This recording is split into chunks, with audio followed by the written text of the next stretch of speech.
अभी भी इस देश में रहना है। इग्नोरेंस हो सकती है, ज्यादा इनके बारे में पढ़ा है।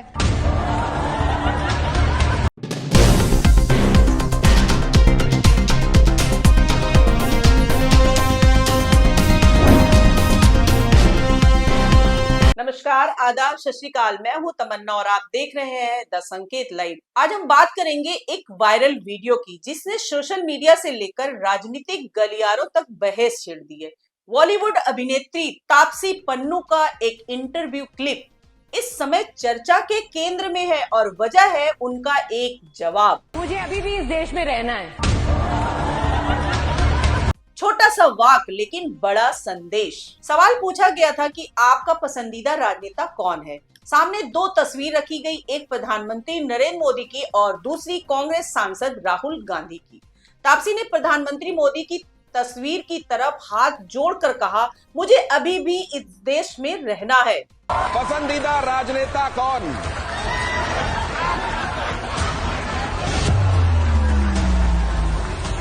मुझे अभी भी इस देश में रहना है। बस इतना कहना था कि इंटरनेट दो हिस्सों में बट गया। कुछ लोगों ने इसे साहसिक व्यंग कहा तो कुछ ने इसे अनावश्यक राजनीतिक टिप्पणी बताया। कई यूजर्स ने लिखा कि तापसी ने हंसते हंसते बड़ा तंज कस दिया है। एक यूजर ने लिखा कि यह मजाक नहीं बल्कि उस डर की झलक है जिसे आज कई लोग महसूस करते हैं। वहीं कांग्रेस नेता रागिनी नायक ने इस क्लिप को शेयर करते हुए लिखा कि एक लाइन में तापसी ने सत्तावादी रवैये पर चोट कर दी। दूसरी ओर कुछ लोगों ने कहा कि कलाकारों को राजनीति से दूर रहना चाहिए और फिल्म प्रमोशन को राजनीतिक मंच नहीं बनाना चाहिए। लेकिन कहानी यही खत्म नहीं होती। उसी इंटरव्यू में तापसी से एक और सवाल पूछा गया, सबसे महान कौन है, महात्मा गांधी, डॉक्टर भीमराव अंबेडकर या वीर सावरकर? तापसी ने थोड़ा सोचा और गांधी और अंबेडकर के बीच क्षणभर की दुविधा दिखी। विचारक कौन? महात्मा गांधी, बाबा साहेब भीमराव अंबेडकर, विनायक दामोदर सावरकर। ज्यादा इनके बारे में पढ़ा है, इसलिए इग्नोरेंस हो सकती है, बस सबसे ज्यादा इनके बारे में। जोरदार तालियां। लेकिन अंततः उन्होंने साफ तौर पर कहा महात्मा गांधी। सोशल मीडिया पर यह भी चर्चा का विषय बन गया कि उन्होंने सावरकर के विकल्प की ओर देखने की जरूरत भी नहीं समझी। कुछ लोगों ने इसे उनके वैचारिक रुख का संकेत माना तो कुछ ने कहा कि यह उनका व्यक्तिगत चुनाव है और उसमें विवाद खोजने की जरूरत नहीं। आगे उनसे पसंदीदा महिला नेता के बारे में पूछा गया। विकल्प थे ममता बनर्जी, स्मृति ईरानी, मायावती और प्रियंका गांधी। पहले उन्होंने सुषमा स्वराज का नाम लिया, लेकिन जब कहा गया कि दिए गए विकल्पों में से ही चुनना है तो अंततः उन्होंने स्मृति ईरानी का नाम लिया। सुषमा स्वराज। अब देखिए ऑप्शंस तो यही हैं।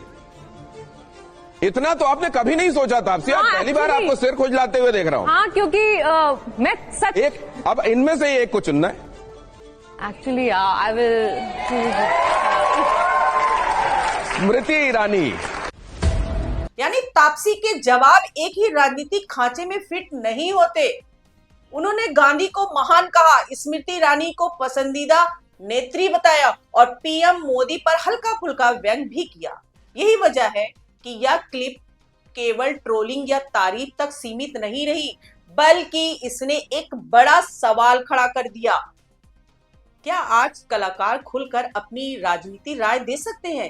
क्या वे सहज हैं या उनके जवाबों के पीछे भी एक सावधानी, एक डर, एक सामाजिक दबाव छिपा होता है? तापसी पन्नू अपने बेबाक अंदाज के लिए जानी जाती है। वे पहले भी सामाजिक और राजनीतिक मुद्दों पर बोलती रही है, लेकिन इस बार उनका लहजा व्यंग्यात्मक था, सीधा हमला नहीं। शायद यही वजह है कि यह क्लिप वायरल होते ही बहस का केंद्र बन गई। कुछ समर्थकों का कहना है कि यह अभिव्यक्ति की स्वतंत्रता का उदाहरण है, वहीं आलोचकों का कहना है कि यह अनावश्यक विवाद पैदा करने का तरीका है। दिलचस्प बात यह है कि तापसी ने अब तक इस वायरल वीडियो पर कोई औपचारिक प्रतिक्रिया नहीं दी है, न सफाई न स्पष्टीकरण। शायद वे मानती है कि उनका जवाब स्वयं बोलता है।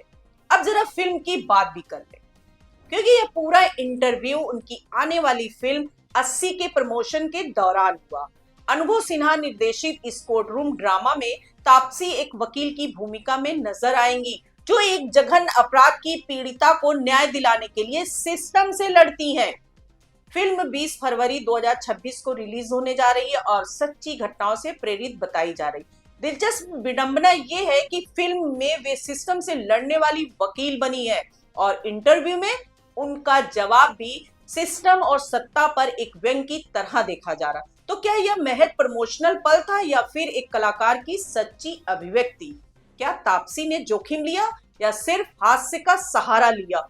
और क्या आज के माहौल में किसी भी सार्वजनिक व्यक्ति का हर वाक्य राजनीतिक चश्मे से देखा जाने लगा है? यही सवाल इस वायरल वीडियो के बाद सबसे ज्यादा उठ रहे हैं। आप क्या सोचते हैं? क्या यह साहस था, व्यंग था या सिर्फ मजाक? अपनी राय कमेंट में जरूर लिखिए। आज के लिए इतना ही। नमस्कार दोस्तों।